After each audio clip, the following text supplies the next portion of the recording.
You can't use what you can't reach.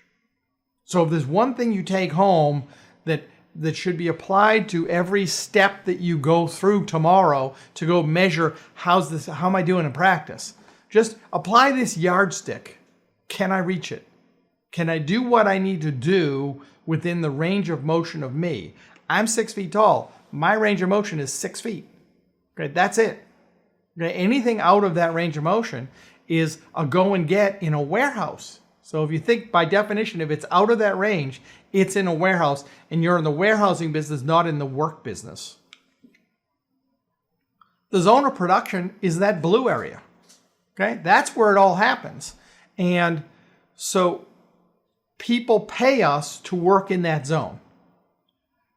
We need to, on occasion, be out of that zone to talk to patients, but the work gets done in that zone. Anything out of that zone is a less efficient area and will slow down the productivity. We can't get everything into that zone. You can't get everything into that zone and treat, unless your patient were completely out and you'd hang it from the ceiling. You can't do that. Actually, it was tried in a company, Emglow, in Colombia, South America.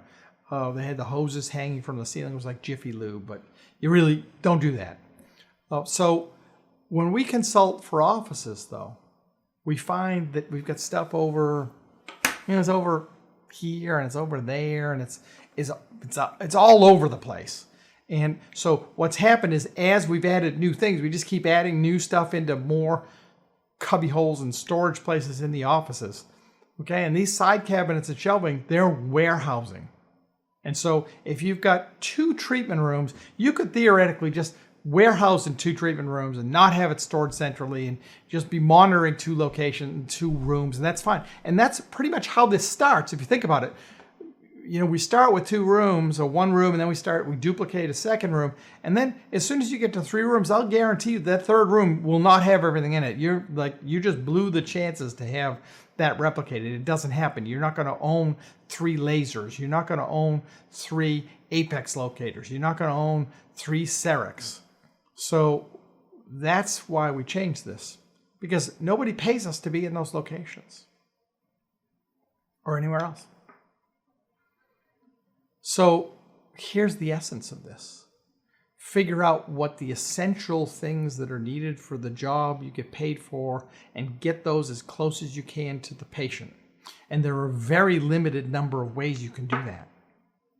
You can put stuff there, or you can put stuff there. And both of them are fine. The top area you can get everything into. You can. Most of the time people don't, and they wind up with it on rear cabinets if they go in that strategy, and you can't get everything back there. Now you're in the warehouse business and the warehouse is behind you, which is a terrible idea.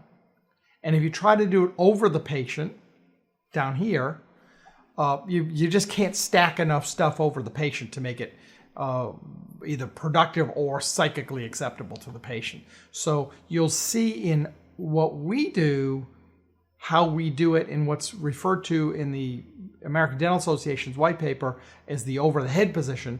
But I do want to mention that over-the-patient handpieces are okay. If you don't want to treat apprehensive patients and you don't want to do case presentation in the operatories, don't want to treat apprehensives, don't want to do case presentation, you can have over-the-patient handpieces because people are just coming in and you're drilling whatever. I want to do case presentations in the rooms. I want to go ahead and actually do billing payments in the rooms.